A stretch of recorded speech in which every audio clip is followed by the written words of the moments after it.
Great peace, great peace, great peace. My mom, she used to have a lesson for us, like a passing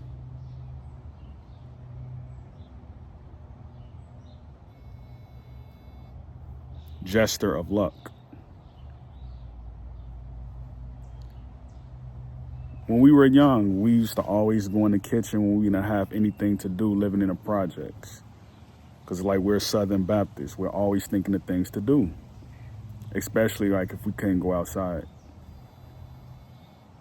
I would grab the magnet off the freezer, off the refrigerator, and I would do this and do that and do that, keep, putting it on the refrigerator and just poking it back, passing time as Southern Baptists do, right?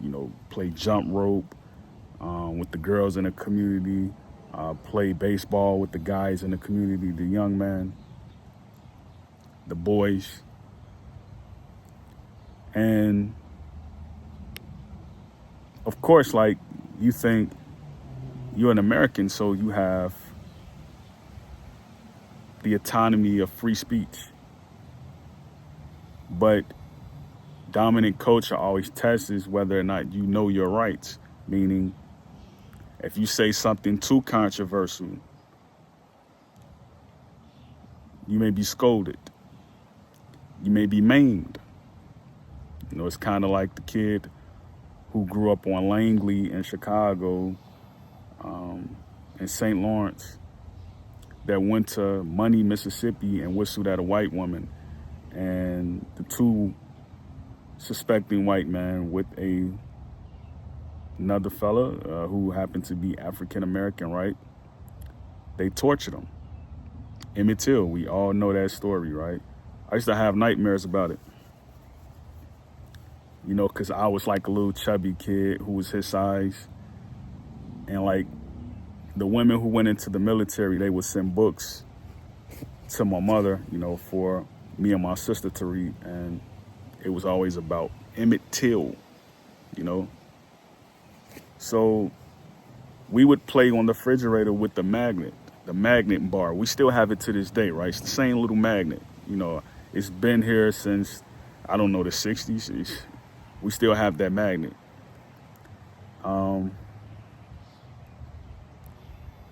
So like it sits there and like it holds up newspaper clippings. One of the famous ones my mother used to always love was the little white child with the heart and a bow and arrow going through it. It was always in the Chicago Tribune. You clip it out. That's how you know who's a real Chicagoan, right? Who's been there for decades upon decades. If you know about the Chicago Tribune and you went and got a Chicago Tribune every day, you lived on the South Side, right? You went up there to the store, got the paper, got a bag of eggs. A carton of eggs and a bag of loaf of bread, Wonder Bread, and a gallon of milk. So that magnet, it holds up a lot of things. You're tested to find out what it is that you know. Does this person understand when not to make sense of things? Does this person know when to make sense of things? That magnet tells you everything you need to know. It's a reminder not to leave an aluminum pot on the stove when there's water boiling. You have to check up on it every 10 minutes, and you have to make sure it's simmering. This is the Southern Baptist way. So when people are confused about how is this person raised, like, his community looks interesting, her community looks interesting. She's African or she's American, like what is she,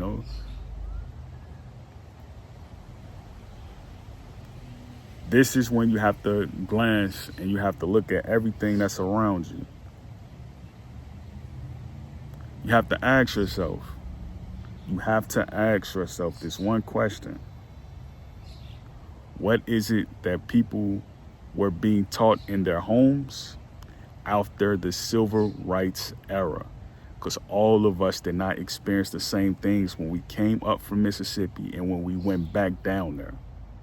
My family, we went back down there. We just happened to come back up.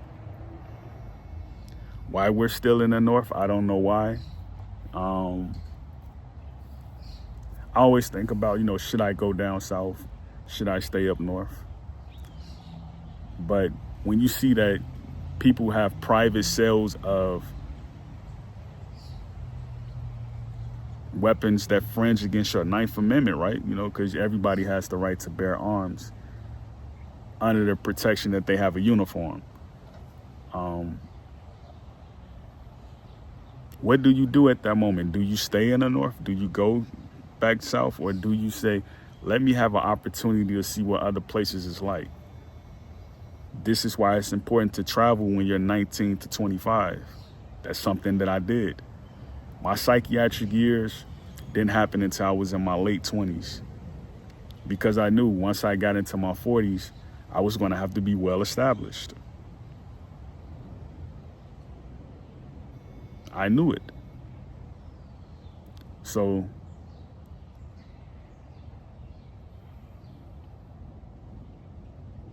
pay attention to everything that's around you. Kind of look at things. What happens when water sits on wood? What happens when steel is left to corrode? Pay attention to these things, man. These are your keepsakes. Great peace, Yakoki.